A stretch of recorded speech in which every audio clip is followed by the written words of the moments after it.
إن في ذلك لذكرى لمن كان له قلب أو ألقى السمع وهو شهيد. ذكرى لمن كان له قلب أو ألقى السمع وهو شهيد. روش برزي چییە؟ بەکامە دەڵێن ڕەوش بەرزی بۆ ئەوەی بیناسین و فێری بین و خۆمانی پێ بڕازێنینەوە. ڕەوش بەرزی و ڕەوش جوانی کۆمەڵی صفاتی جوان خوا داوای کردووە جەل لە جەلالوه کە لە عەبدی موسڵمانە هەبێت. زانایان پێناسەیان کردو بە کۆمەڵی پێناسەی جوان تەقریبەن لە یەکەوە نزیکن، بەڵام نمونونەکانی ئەمانن. یەکەم، ئینسان بگەڕێ بە دوای ڕاستە، ڕاستگۆ بێ لە قسەکانی، دوور بێ لە درۆکردن. دەبێ ئینسان خاوەن وەفا بێ لەگەڵ وعدەکانی، لەگەڵ بەڵێنەکانی، و بە وەفا بێ لەگەڵ عەهد و گرێبەستەکانی. خەڵک دەسەخەڕۆ نەکەی، خەڵک ماتڵ نەکەی، لەگەڵ خەڵکا درۆ نەکەیت. ئینسان نەزیه بێت، پاک بێت، داوێن پاک بێت، دوور بێ لە فاحیشە و زینا، خۆی نەلەوتێنێ بەو فاحیشان و نەجاساتانە. دەبێ کەسێکی نەزیه و عەفیف بێت، دەست لە خەڵک پان نەکاتەوە، چاوی لە ماڵی خەڵکی نەبێت، داوای دنیا لە خەڵکی نەکات، دوور بێ لە حەرام و لە شوبوهات. دەبێ کەسێکی بە ویقار و قورس و سەنگین بێت، دوور بێ لە تەیش و لە بەطش، دەستدرێژ نەکات، هات و هاوار نەکات، زوڵم لە خەڵک نەکات. دەبێ بە سەبر و بە حلم بێت، لەسەرخۆ بێ، دوور بێ لە تووڕەبوون، دوور بێ لە زوڵم و لە ئینتیقام، دوور بێ لە ئازاردانی خەڵک. ئەمانە هەمووی لە ئیسلامە باس کراوە و هەمووی ئەجر و پاداشتی هەیە. و ئەم بابانەی کە باسم کرد بۆتان هەموو کەلیمەیەکی وتارێکی تایبەتی ئەوێت، چونکی زانای وایان فەرمووە هەموو وشەیە کە باسم کرد لێراکە بەڵگەی قورئان و سونە لەسەرێتی.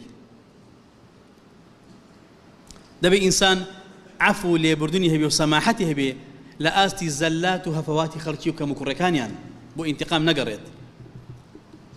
ڕەوش بەرزی ئەوەیە چاوی خۆت بگریتەوە لە حەرام، زبانی خۆت بگریتەوە لە وتنی باتڵ و وتنی تاوان و درۆ، پارێزگاری زبانت بکەیت.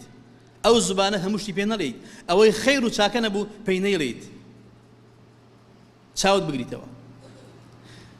دایم بێدەنگبوون و کەم قسەکردن ئیلا لە خێر و چاکیان نەبێت، دووربی لە هات و هاوار و گاڵەگاڵ و دەنگەدەنگ. خەڵکێ بۆ ناسراوە، هەر ئەبینی گاڵەگاڵ و هات و هاوارەکە، خەڵک بێزارە لێی.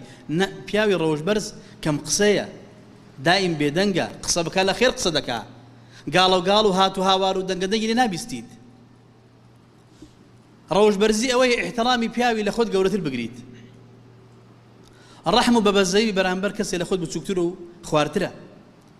هەڵسوکەوت لەگەڵ زانایان و ئەهلی عیلم بکەیت، هاوڕەتی کەسانی چاک بکەیت، دووربی لە ئەشارار و لە فاسیقەکان، ئەوانەی کە لە ڕێدەرچوون شەڕەنگێز و ئاژاوەچین ڕەفیقیان نەکەی، لە مەجلیسیاندا نەنشیت، دوور بە لەوانە. ئەوانە خوای گەورە نایانەوێ، هەوڵ دەلیان بە دوور بە. ڕەوش بەرزی ئەوەیە تۆ مەشغوڵ بی بە حاڵی خۆتەوە، دەم وەرنەدەیتە کاروباری خەڵکی، دەم وەرنەدەیتە حاڵی خەڵکی، پرست پێ نەکراوە ژیان لە خەڵک تاڵ مەکە، خەڵک بێزار مەکە، خەڵک ئازار مەدە، بە خۆتەوە مەشغوڵ بە. دڵت پاک بێ لەگەڵ مسلمانان، دڵت ساف بێ لەگەڵ مسلمانان، دوور بە مسلمانان، نە بە چاوت، نە بە دەستت، نە بە دەمت، بە هەڵسوکەوتت مسلمانان ئازار نەدەیت. چاکەکار بێ لەگەڵ دایک و باوکت. خەڵکی زۆرێ لەگەڵ دایک و باوکی بێوەفا و خراپە، سەردانی دایکی ناکە چەندین ساڵە، سەردانی باوکی ناکە چەندین ساڵە، بۆیان خراپ بۆلیان هەڵدەگەڕێتەوە. ئەوە لەوە لە سووی خولوقە، لە ڕەوش نزمیە، لە ڕەوش بەرزی نییە. ڕەوش بەرزی ئەوەیە تۆ لەگەڵ دایک و باوکتە چاک بیت، لەگەڵ دراوسێکانت و جیرانەکانت چاک بیت، لەگەڵ ئەهلی خۆت و منداڵەکانت چاک بیت، لەگەڵ عمومی خەڵکیە چاک بیت، چونکی تۆ خاوەندینی، تۆ ئەهلی مزگەوتی، تەعالیم دین شارەزا بوویتە. دەبێ سەفاسفی ئومور و ڕەوش نزبەکان فڕێ بدەی، بەرگێکی جوان لە بەرکێکەوە، بەرگی حەیا و خولوق بێت. خۆت لێ بێ ئاگایی بیدی لە ئاسی جاهیلەکان، بەدەم جاهیلەوە مەڕۆ، ئەو کەسەی جاهیلی لەگەڵ دەکا، دەیەوێت دەم بەدەمەی لەگەڵ بکەیت و مجادلە و شەڕە جوێنی لەگەڵکەی، دەم مەخە دەمی. پیاوی عاقڵ و پیاوی گەورە بە زوبان پیسی ئینسانی پیس پیس نابێت. 100 جار قسەت پێ بکەن لا مەکەرە لاوە، تۆ پیس نابی، تۆ ناسراویت.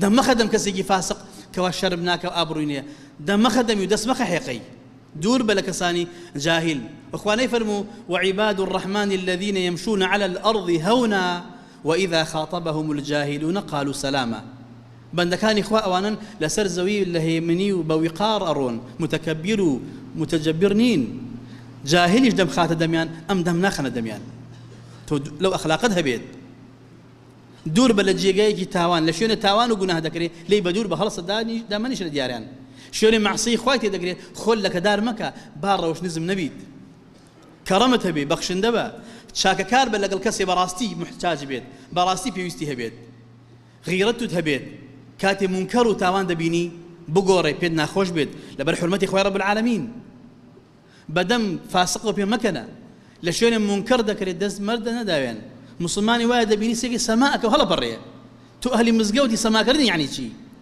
هر عيب وشوري بو كسي كبري بياوم هل بركبك وسما بك شقنا اللي بداو هل بزيتوا شلون دبي اهلي مزقو سما بك شلون دبي اهلي مزقو هل بريو في كلي بداو قراني بداو شق بكات ابدا هو شيء المسلمان ابي انسان دور بلو صفتانا اولا قديم دا صفاتي كسالي خراب خلي لي ان بدور بو توي مسلمان ام صفات تبي براسي عيبه